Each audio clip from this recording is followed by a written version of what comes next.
Welcome to The New Paradigm for Mankind, a weekly discussion between Lyndon LaRouche and his scientific associates, in which we investigate the true nature of the creative human mind and the ideas necessary for the progress of mankind.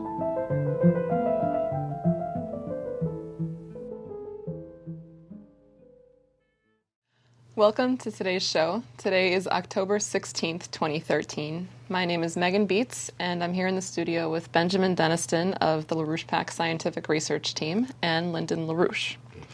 So for today's show, we're going to continue the discussion that we took up and began last week of energy flux density as the basis of a physical economic program and a physical economic recovery.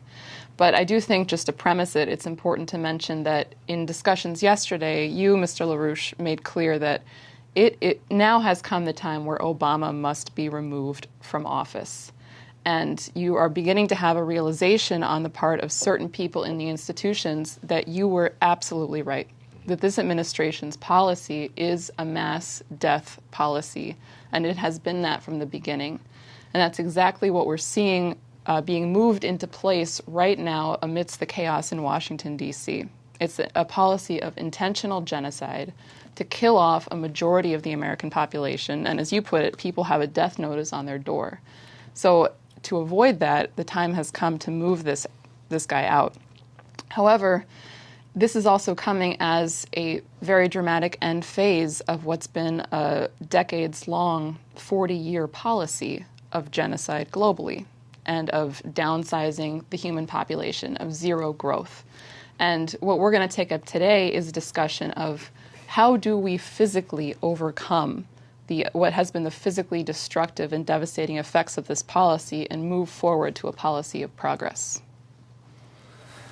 Yeah, so to get at that, it's going to go through basically, if we're going to have a global recovery, what's that going to look like? Like you just said, decades of a zero growth policy, and the world's just in horrible shape. Some of these figures of just global poverty are hard to even wrap your mind around, really. They just get thrown around like statistics. 1 billion people without electricity. 800 million people without access to clean water. That's twice the U.S. population. Twice the entire U.S. population without any access to clean water in the world. You look at the starvation, the hunger conditions. So there's a huge, and this has been, as you said, the intention of this Anglo-Dutch system. So if we can overthrow this Anglo-Dutch system and get a global program that's serious about giving human beings the condition that human dignity requires, if we're serious about giving mankind globally the living conditions that are required by the nature of humanity, of mankind, that is a serious effort. And I just kind of wanted to give a preliminary sense of, say, a 50-year program, a 50-year vision for what it would take to do this. And immediately, as we'll get into, when you take this 50-year perspective, that tells us today that today we have to immediately look at fusion as the critical factor, fusion power, and we immediately have to look across the Pacific as the region where you have a density of industry, pro-growth orientation that we can work with to make this program a reality in, say, 50 years. But the governing concept that we started from in looking at this is this concept of energy flux density per capita. The idea of how much, which literally you could translate to how much power does each individual represent in society. If you take the total population and you take the total energy throughput for that total population, you look at per capita, how much power is provided to each individual. Now, one thing is electricity, but also there's other forms of power. The fuel in your car is not in the form of electricity, it's your combusting petroleum, but that's another form of energy. You use coal for various industrial processes, steelmaking, various things.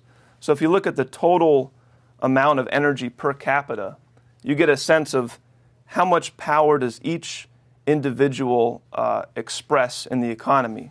And we've done some of these studies on the history of this in the United States. And this Lynn, you had an interesting point in one of your recent papers where you said that it's discrete shifts in energy flux density characterize human progress. It's not just some gradual process, but you have these discrete shifts from one power source to another power source, defining qualitative leaps in mankind's economy, as expressed here, for example, in this concept of the energy flux density per capita. And so this, we've used this graph a number of times. This is the history of the United States from its founding up to the present, divided by the power sources. So you have wood, the transition to coal, the transition to petroleum and natural gas. And with each of these successive transitions, you see a rough doubling of the power per capita. So population is growing, and power energy consumption is growing at a faster rate. So you actually have an overall per capita growth in energy consumption, energy flux density. And this has characterized the progress of the U.S. economy historically. And as we've discussed, with the 1970s, the beginning of the 1970s, the end of the 1960s, you had the ending of this growth process. The nuclear platform was not allowed to be implemented in full. Nuclear fusion was sabotaged and not allowed to be developed. And we've seen a flat line of the energy flux density per capita and the beginning of a collapse. So this has defined the physical collapse of the United States economy for the past 40 years. And you can see the arrow indicating what a continuation of a natural, healthy economic growth rate needs to be, versus what happened, creating this gap in the needed growth, which defines and characterizes our current economic crisis, our current collapse. So if here's another view of the same growth rate. This here is just looking at the 1949, 1950 up to today. And so what we looked at for this study to define what would be needed to support the world economy and have a United States recovery in terms of energy flux density is take a period of healthy, decent growth. Take this period from 1960 to 1970, for example. The United States was under, we had an economy driven by the Apollo program, a science driver program. We still had an industrial orientation. We still had an agricultural orientation. And you saw about a 30% growth in a decade of the energy flux density per capita. Now, if we would have continued that would have brought us today to about 30 kilowatts per capita. Kilowatts being the measure of power. We would have gone from the level then of around 10, just over 10, to 30. So we should be about 3 times above where we are today in terms of the power of each individual in the United States economy. Now, as a preliminary estimate, say we are going to take seriously the needs of mankind on this planet, and say we want to have a planet where every person on this planet has the quality of life that we should have today. Say, as a rough estimate, 30 kilowatts per capita figure. If we wanted to have a global economy where every individual has the ability to have a standard of living, productivity, quality of life that we should have in the United States today of 30, expressed by this 30 kilowatts per capita figure, what would it take to do that? And say we wanted to do it in a 50-year program, take 2 generations as a mission to do this. Start with the United States. This is, on the left, the purple graph is the same graph we just looked at if we would have continued the 1960s growth rate. If we would have continued the idea of roughly doubling the energy flux density per capita every generation. which would mean a natural doubling when we went to nuclear fission, and then another doubling with the introduction of thermonuclear fusion, which we could have had permeating the U.S. economy easily in the 2010, 2020s, 2030s. It could have begun to dominate the U.S. economy if we'd continued this trajectory then. On the orange curve is where we need to go today in terms of the growth needed for the U.S. economy, in terms of the energy flux density per capita.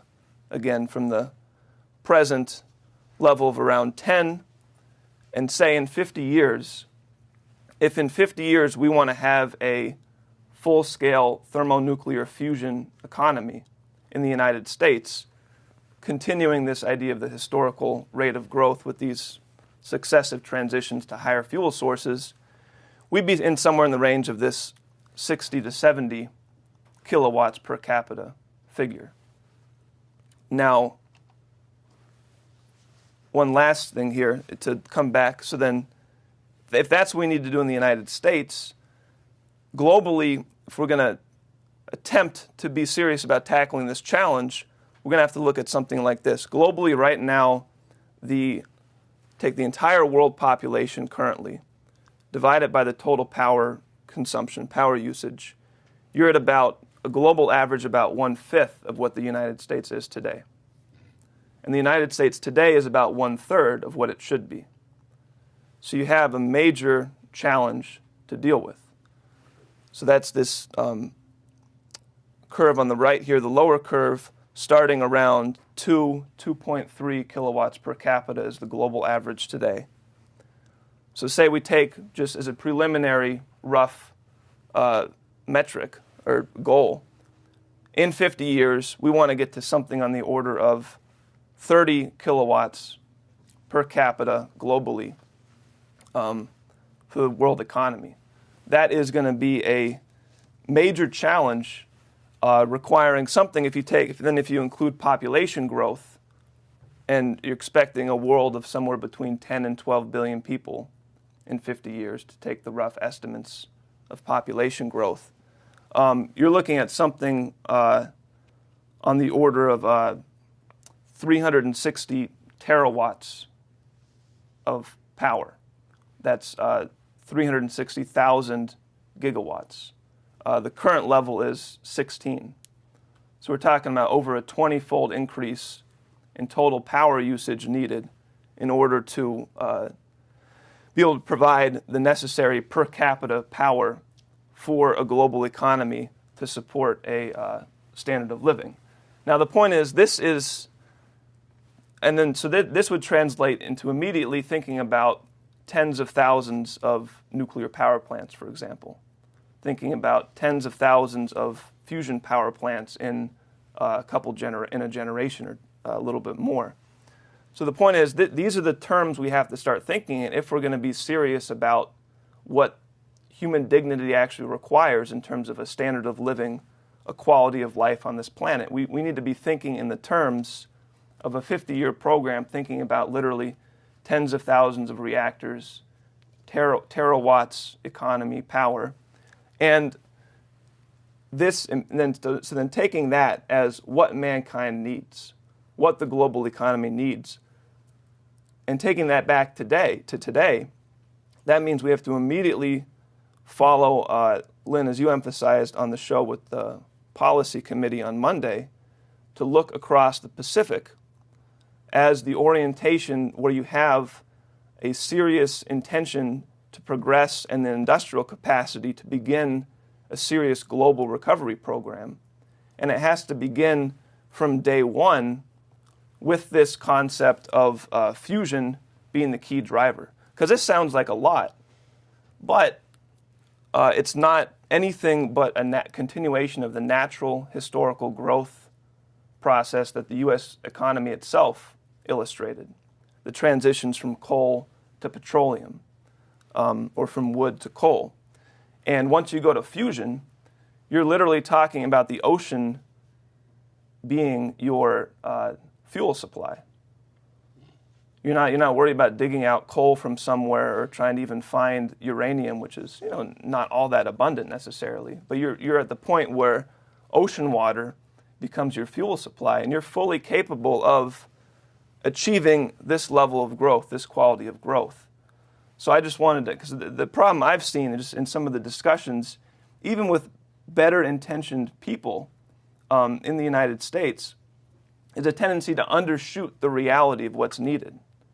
We need to be thinking, if we're serious about giving mankind what mankind needs and deserves on this planet, some of these values are approximations, but this is the order of magnitude that we should be thinking of in terms of a 50-year program to provide what's needed for a real global recovery and a real alternative to this Anglo-Dutch zero population death paradigm that's dominated the last 40 years. This is an expression of the alternative policy, the opposite direction, the contrary direction.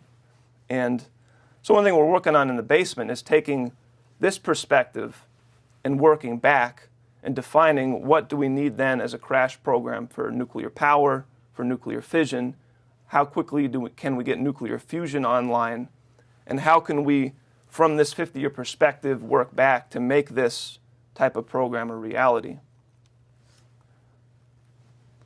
Well, that part you described is, I think, self-evident to anyone who understands and takes this seriously. The problem is the intellectual question. Mm-hmm. And we have to look at man not just as an animal, because mankind has a natural capability which does not correspond to any animal. So really talking about power in terms of physical power doesn't really answer the question. Mm-hmm. What drives mankind, what makes mankind be able to progress, is because of what we call creative powers. The actual creativity distinct from any ordinary measure of energy, flux density.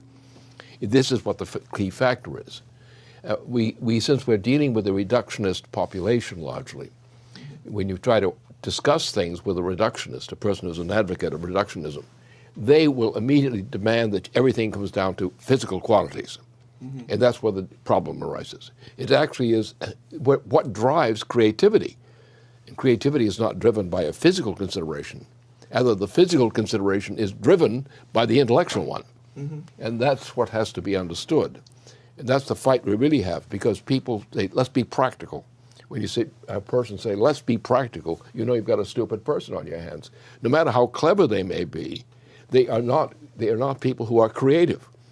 Because creativity involves we can look at this in terms of energy flux density of the human species as opposed to other species. The human species is the only species which does voluntarily increase the energy flux density. It doesn't always do that, but it's always capable of doing it. The history of mankind, surviving mankind, has always been dependent upon this. Mm-hmm. So that correlation has to be given. I think Riemann is very useful on this in particular. Also Max Planck and Einstein. I think these are model cases of people whose intellectual powers overshadows everything else about them. And you realize that that's the source of it. The human creativity, the noetic capability of the human mind is a real source. Right. That is what generates the ability to increase the energy flux density. Well, Vernadsky had he had his work, Scientific Thought, as a geological phenomenon. Exactly. A great expression that scientific thought itself has these physical effects. It's the source of these physical transitions. Exactly. That's exactly it. And that's why he's so important. Mm-hmm. And because that's Kuza. That's Kuza's orientation to akiratia. Mm-hmm. And this is what the whole principle is. So if you want to put together, what's Shakespeare mean, for example? What's Shakespeare's drama mean? It's the best one, like King Henry V, mm-hmm. which is the best one where that particular phenomenon comes up as the theme. And he never did it again in the same way. He did something similarly in later life, but he never did that same thing again. And that's what really is crucial, that the human mind is a physical force. Mm-hmm. Well, that's another way of putting it. Right. And therefore, the development of the human mind's capability, the noetic capability, mm-hmm. is what the driver is. Without the driver, you don't get the physical improvement. Right. On the one hand, it looks like a capacity to absorb which when you go into an educational program, for as a standpoint, then you say, well, this is the ability to absorb knowledge, which then is translated into an effect. But the real thing is that it's actually the noetic force is the physical force. Then that is what is not well understood. That's what he understood, Kepler understood. That's exactly what he understood. But it was what Hus also understood. And so therefore the most important thing, well, first of all, education. The criminal aspect of education is the fact that they have an idea of learn from the teacher. Now that's stupid, because if they don't prompt the student to become creative, you're going to fail. Your whole purpose is to make that student creative. Now, how do you do that? You have to challenge them to a creative act. What do? You take some problem, ask them to solve the problem. And if you get a class of, say, 20 or 30 people, 20 at best probably is even better, if you can get them to say, what do we do about this? What is the answer? What does this mean? That kind of. So it's the pedagogical method. Instead, where someone says, here's the lesson for today, memorize this. Crap. That destroys the student. You want to force them to experience something they had never known before, and have it pop out of their own mouths, or their own will. It's what we call creativity. And therefore, human voluntary creativity is the precondition for the development of physical productivity. Otherwise, without this, you can't absorb these technologies. You cannot understand them. Planck had a beautiful description of what you're talking about with the creative process. And he said that the most important tool of the scientist is the creative imagination. And the reason for that is that the imagination isn't limited by any of the boundaries that we encounter with our senses. But the imagination can roll along freely and invent things that have never been experienced and that could never be perceived. And the creative imagination can follow and play out the unfolding of processes. And then from there, you go back into the physically experienced world and look for evidence of these things. You've got a very simple thing in terms of energy flux density, the history of energy flux density of the human species, which is unique. And the point is that creativity is actually something which is not deduced. It's induced, not deduced. It comes out, creativity becomes the hunger to get free of something which is stagnant. Well, each really, truly revolutionary scientific discovery created something that was literally impossible from the previous framework. So what I get in what you're saying is, how do you train people to have their mind transcend an impossible? How do you condition people to think in a way of transcending an entire previous system and going into this realm of the imagination and coming up with a totally new, completely new idea? Now, if you replace that process with this memorization, with this repeat after me, this is the formula, this is the result of Kepler's work is these 3 laws. Now memorize these 3 laws, and now you know Kepler. You're destroying the mind. You're not giving... Because you didn't give the student the experience of making the discovery of the principle. And it has to come from the student's mind, not from being indoctrinated. You have to inspire them, challenge them, see how far you can push their mind, ask them questions they can't answer, tease them, but you have to use legitimate questions, but you have to tease them, in a sense, by saying, what does this mean? What do you think that means? What do you think that means? That's what a good educational program is to challenge them and pose them with things which they have to use their imagination to understand. Without that, you don't have creativity. And without creativity, we don't have progress, because it's the ability of the human mind to grasp and, so we say, recognize a truth that they've never known before, and suddenly they recognize it. That's what any child does when they really make a discovery. They suddenly realize, this, oh, that's true, this works, I understand it now. And it's that process which is crucial. And that is exactly how you make people stupid. You drill them, drill and grill, drill and grill. You have to stimulate these young people. And that it happens. You have to create an environment in which play, for example.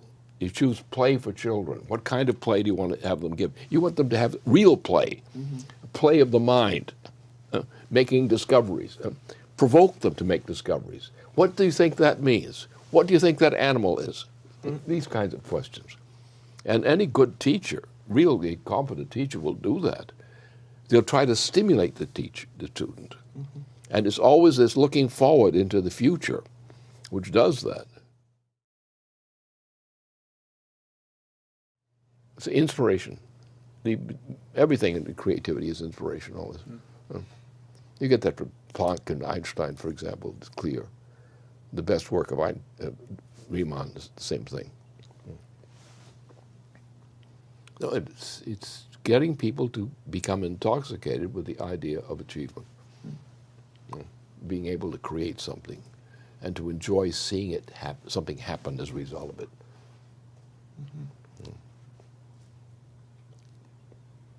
It's our option.